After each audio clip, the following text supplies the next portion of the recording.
Let's take the first question. Assalamu alaikum, my name is Ayman. I am a student and I am from Kashmir. Are there any situations in which backbiting is allowed in Islam? Allah subhanahu wa ta'ala says in the glorious Quran in Surah Hujurat chapter number 49 verse number 12, Ya ayyuhalladhina amanu jtanibu kathiran min adh-dhann inna ba'da adh-dhanni ithm. O you who believe, avoid suspicion, for suspicion in most cases is a sin. وَلَا تَجَسَّسُوا وَلَا يَغْتَبْ بَعْضُكُمْ بَعْضًا. And do not spy on each other. And do not backbite each other. أَيُحِبُّ أَحَدُكُمْ أَن يَأْكُلَ لَحْمَ أَخِيهِ مَيْتًا فَكَرِهْتُمُوهُ. Would any of you like to eat the meat of your dead brother? You would deny it. So backbiting, it is prohibited in Islam. But there are certain situations in which the scholars, they have said that backbiting, it is permitted. And inshallah, I will discuss 6 situations in which backbiting, it is permitted. The first is that when you're complaining regarding someone, if someone has done something bad to you, if he has robbed you, if he has cheated you, if he has lied to you, so you complain to the ruler or to the judge regarding this person. So in this situation, backbiting, it is permitted. The second is warning the people regarding a particular person. For example, someone is involved in robbing, in cheating, in deceiving. He's involved in something that is a bid'ah. He's involved in shirk. So you warn the people to stay away from such a person. The third is inquiring regarding someone. For example, if you want to do business with someone, so you inquire regarding this person, regarding his character, whether his character is good or no, whether he's involved in cheating, if he's an honest person, because you are going to deal with this person. So you inquire regarding this person. You inquire regarding a da'i, for example, if you want to listen to him, if you want to gain knowledge from him. So you inquire whether this da'i, he is on the Quran and Sunnah, he's following the Quran and Sunnah or no. You inquire regarding a scholar, if he is on the correct aqidah, if he's following the Quran and Sunnah or no.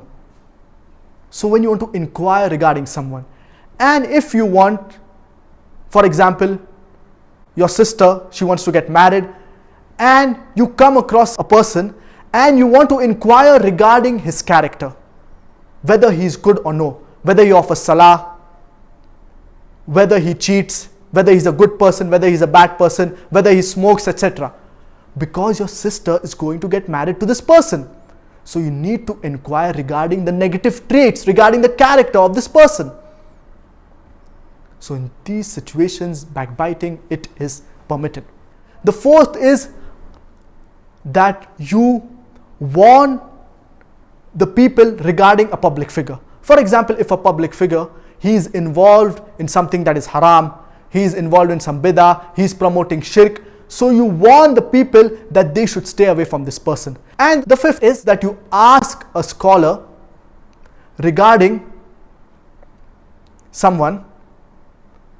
For example, you have a family dispute, you have a family argument. So you ask the scholar regarding this person.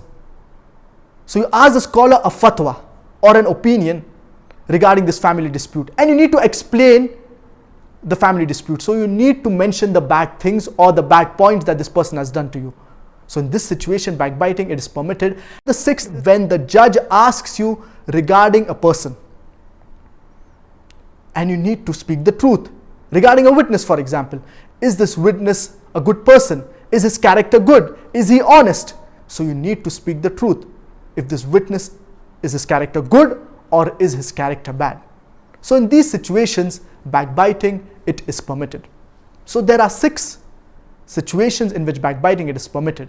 The first is when you want to complain regarding someone, if he's done something bad to you. The second is warning the people regarding someone if he's involved in something bad, if he's a robber, if he's a cheater, if he's involved in some bid'ah, if he's involved in shirk. The third is inquiring regarding someone. The fourth is when the judge asks you regarding someone, for example, a witness, so you tell regarding this person. The fifth is warning the people regarding a public figure if he's involved in something bad, or if he's promoting some bid'ah or something that is involving into shirk. And the sixth is asking a scholar regarding a family dispute or any opinion, asking his fatwa. So in these situations, backbiting, it is permitted.